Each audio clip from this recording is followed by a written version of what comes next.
Good Tuesday, everyone. I'm Cyrus Webb, and welcome to Conversation Daily News. Glad you all could be with us. Of course, you have your news headlines coming up on this Tuesday. Have a message from my book, Words I Choose to Live By. And in today's Entertainment Spotlight, here's part of my conversation with New York Times bestselling author Tess Gerritsen discussing her extraordinary career and new book.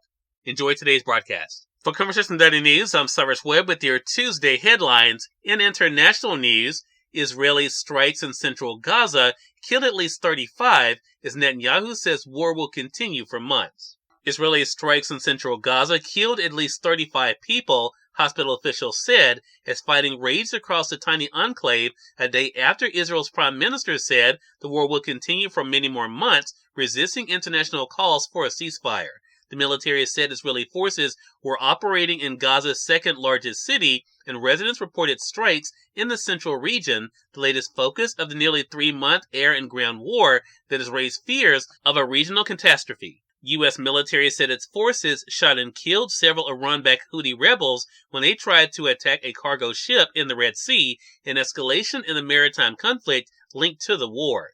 An Israeli cabinet member suggested encouraging Gaza's population to immigrate, remarks that could worsen tensions with Egypt and other friendly Arab states.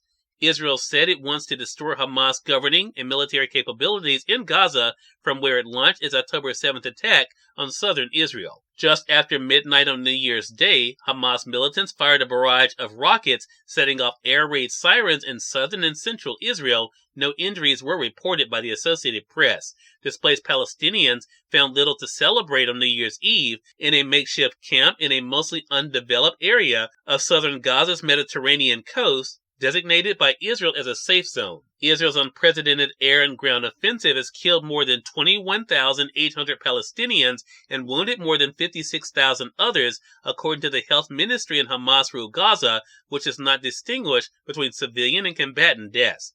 The war has sparked a humanitarian crisis, with a quarter of Gaza residents facing starvation, according to the United Nations. Israel's bombardments have leveled vast swaths of the territory, displacing some 85% of Gaza's 2.3 million residents. In more international news, Japan lowers tsunami warning after a series of earthquakes, but tells people to stay away from coast. Japan dropped its highest level tsunami warning after issuing one following a series of major earthquakes Monday, but told residents of coastal areas not to return to their homes as deadly waves could still come. The quakes, the largest of which had been a magnitude 7.6, started a fire and collapsed building on the west coast of Japan's main island. It was unclear how many people might have been killed or hurt. Japan reported more than a dozen strong quakes in the Japan Sea, off the coast, and nearby areas shortly after 4 p.m. local time on Monday.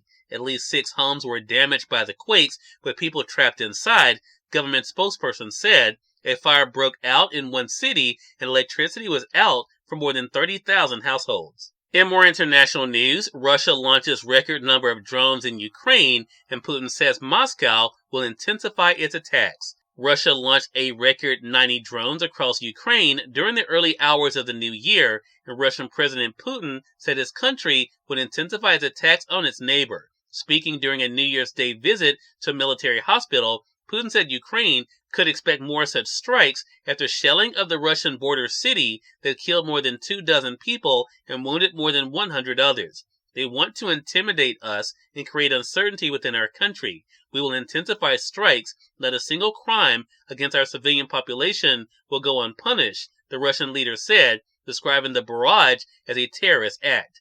Russia has blamed Ukraine for Saturday's attack, which was one of the deadliest to take place on Russian soil since Moscow's full-scale invasion of Ukraine started more than 22 months ago. In national news, judge allows new court in Mississippi's majority-black capital, rejecting NAACP requests to stop it. A federal judge has ruled that he will allow Mississippi officials to move forward with creating a state-run court in part of the majority-black capital city of Jackson over objections from the NAACP. Attorneys for the civil rights organization had sued on behalf of several Jackson residents, saying the new court undermines democracy because local voters or local elected officials won't choose its judge or prosecutors. And finally, in entertainment news, 135th Rose Parade boasts floral floats, sunny skies as California tradition kicks off the new year. and equestrian units took to the streets under a sunny California sky as the 135th Rose Parade drew hundreds of thousands of spectators on New Year's Day. The Pasadena tradition on Monday featured Broadway legend Audra McDonald as Grand Marshal and the theme celebrating a world of music, the universal language. After recent rains and gray skies, there was plenty of sun for the 8 a.m. start of the spectacle with a military flyover of a B-2 stealth bomber. Cyrus Webb, Conversations Daily News. It's on time for a message from my book, Words That Choose to Live By. Enjoy. Good Tuesday, everyone, and welcome to today's episode of Words That Choose to Live By from page 2 of my book, Words That Choose to Live By. Do not allow fear to stop you from achieving something great today. The Creator of all things has entrusted you with the power to change the world. Do not be afraid to use it. Have an amazing Tuesday. We are part of my conversation coming up with Tess Gerritsen in today's Entertainment Spotlight. We're doing Conversation Daily News. For Conversation Daily News, I'm Cyrus Webb with Entertainment Spotlight. International best-selling author Tess Gerritsen joined me on Conversations Live, the radio show, to talk about her career and brand new book. Here's a bit of our conversation. Thank you again for the time. Really appreciate it. It's good to see you again. It's always a pleasure to see you.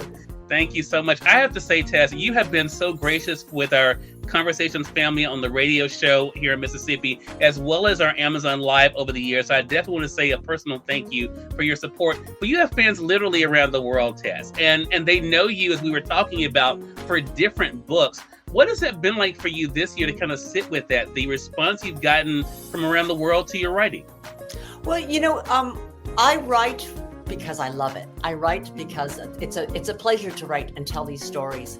And it's always a surprise to me that people are actually reading it. You sit at your desk, you have these voices in your head, you tell their stories, and you don't know when you send it out, is anybody going to like this? So it's wonderful to find out that there are readers who are connecting to my new character, Maggie Bird, who is different from any other character I've written.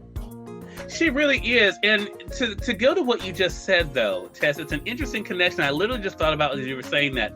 Your characters have a way of being able to trust their instincts, to trust their gut. Do you think that's one of the things that served you so well as a storyteller, to be able to do just that?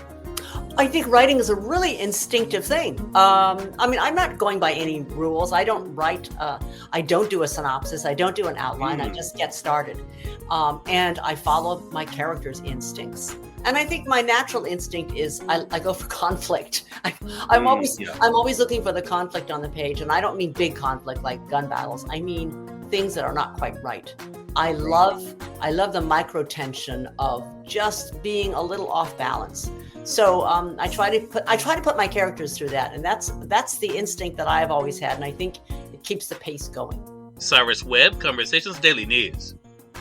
We thank you all for tuning in to this edition of Conversations Daily News. But back on tomorrow for more news, message from my book Words That Choose to Live By, and of course Entertainment Spotlight.